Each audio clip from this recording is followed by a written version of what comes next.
2024 সালের জুলাই গণ-অভ্যুত্থান এবং 5ই আগস্টের রাজনৈতিক পট পরিবর্তনের পর থেকে সাকিব আল হাসান আর দেশে ফিরতে পারেনি। মাগুরা 2 আসনের সাবেক সংসদ সদস্য হয়, তার বিরুদ্ধে হত্যা মামলা সহ বেশ কিছু আইনি জটিলতা তৈরি হয়। এরপর থেকেই তিনি পরিবার সহ যুক্তরাষ্ট্রে অবস্থান করছেন, আর তার দেশে ফেরা নিয়ে আলোচনা চলছেই।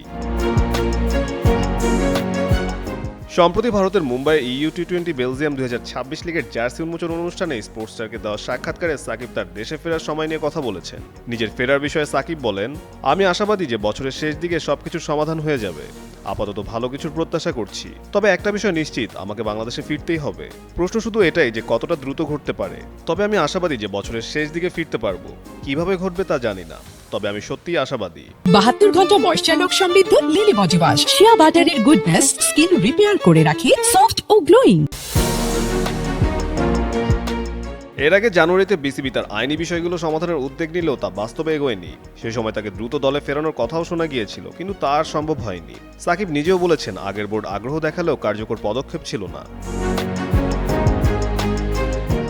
বর্তমানে তামিম ইকবালের নেতৃত্বাধীন বোর্ড থেকে জানানো হয়েছে, ক্রিকেটীয় দিক থেকে সাকিবের জন্য দরজা খোলা আছে। তবে আইনি বিষয়গুলো সমাধান হলেই কেবল তার দলে ফেরা সম্ভব হবে। একই প্রসঙ্গে মাশরাফি বিন মুর্তজা ও নাইমুর রহমান দুর্জয়ের বিষয়েও ভাবার কথা বলা হয়েছে। সবশেষে 2024 সালের অক্টোবরে ভারতের বিপক্ষে কানপুর টেস্টের পর আর জাতীয় দলে দেখা যায়নি সাকিবকে। দেশের মাটিতে খেলে অবসর নেওয়ার ইচ্ছা তার পুরনো। এখন দেখার বিষয় বছরের শেষ নাগাদ তিনি সত্যিই ফিরতে পারেন কিনা। কাজী সাকলেন আহমেদ, যুগান্তর স্পোর্টস।